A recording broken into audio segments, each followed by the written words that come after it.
Sanlingham with the Virtual Weber Bullet. It's about 5:40 on a Friday morning, and out in the backyard, I'm making smoked cheese today. You know, I'm not the sharpest knife in the drawer. I should have been doing this like in October or November when it's cold outside all day long. I decided to try making smoked cheese in June.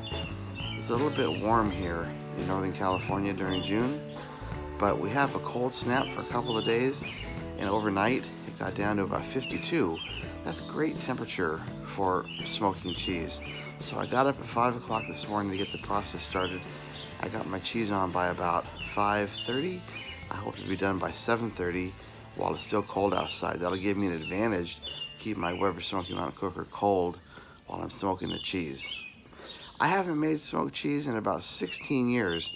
There's an article in the Virtual Weber Bullet where I made it using a couple of hot briquettes and a chunk of smoke wood on top. You can see that article at the link here at the top of the screen.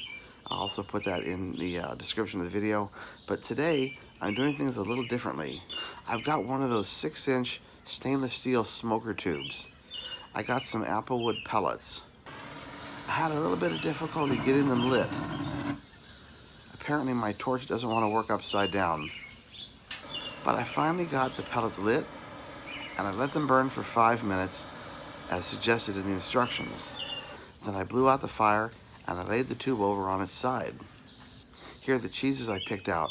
I've got an extra sharp cheddar in orange, an extra sharp cheddar in white. I've got a pepper jack cheese. I've got a mild Gruyere, and I've got a big chunk of Gouda.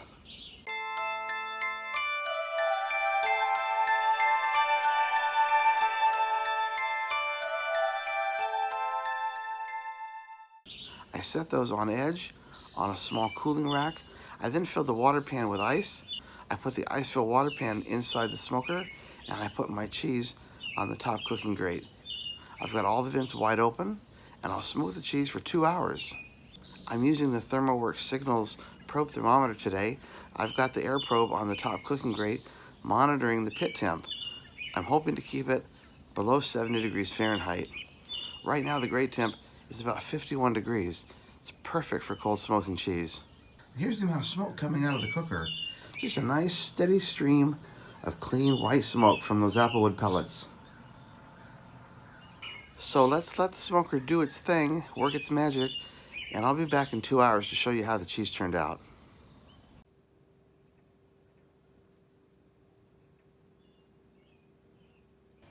Hey, welcome back. It's almost 7:30. The cheese has been in the smoker for almost 2 hours. It's 52 degrees outside. It's almost 68 degrees inside the smoker. So the temperature has definitely come up over the last 2 hours. But I think I'm gonna make it and not hit 70 degrees, which was my goal.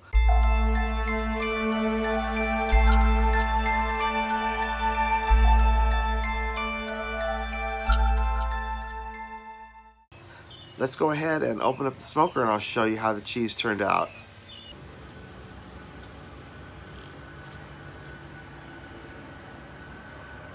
You can see I've got a lot of color on top of the cheese. There's also a little bit of sweat on the top. This will be okay.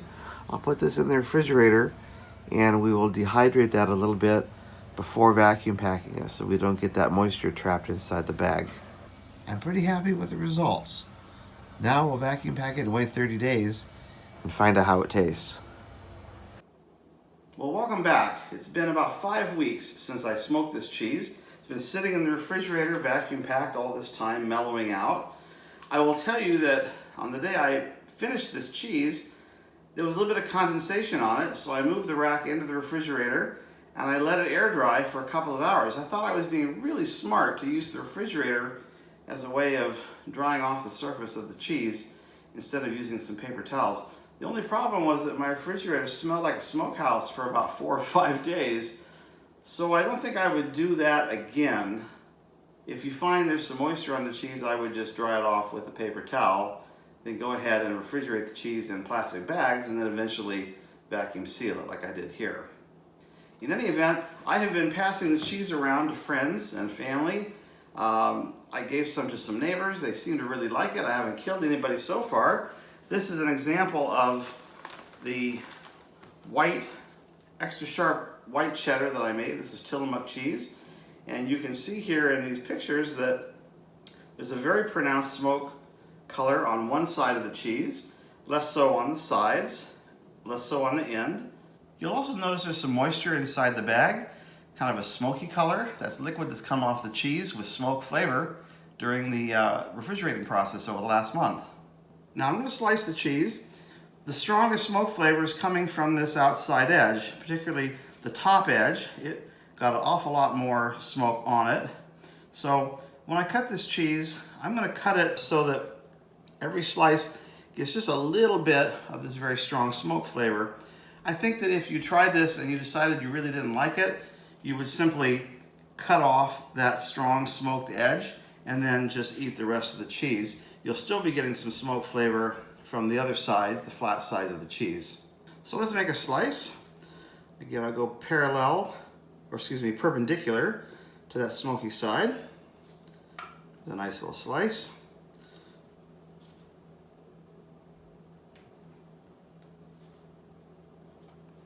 Another slice. So, lay these out here for you to see them. Okay, well, what about the taste? Let's give it a try. This is a slice of the Tillamook extra sharp white cheddar cheese. I'm going to go on the back side here first, the non-heavily smoked side. Definitely have a smoky flavor there. It's a really delicious cheese. You know, these extra sharp cheeses have a little bit of a crystalline, crunchy structure to them, which is common and a sign of a good quality, well-aged cheddar cheese. This cheese has it. I'm now going to go to the smokier end.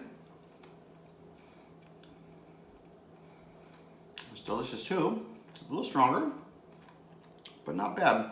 I do think though it's probably an acquired taste. Maybe some people would find it too strong, especially if you're used to commercial products, commercial cheeses that have been processed, smoked artificially.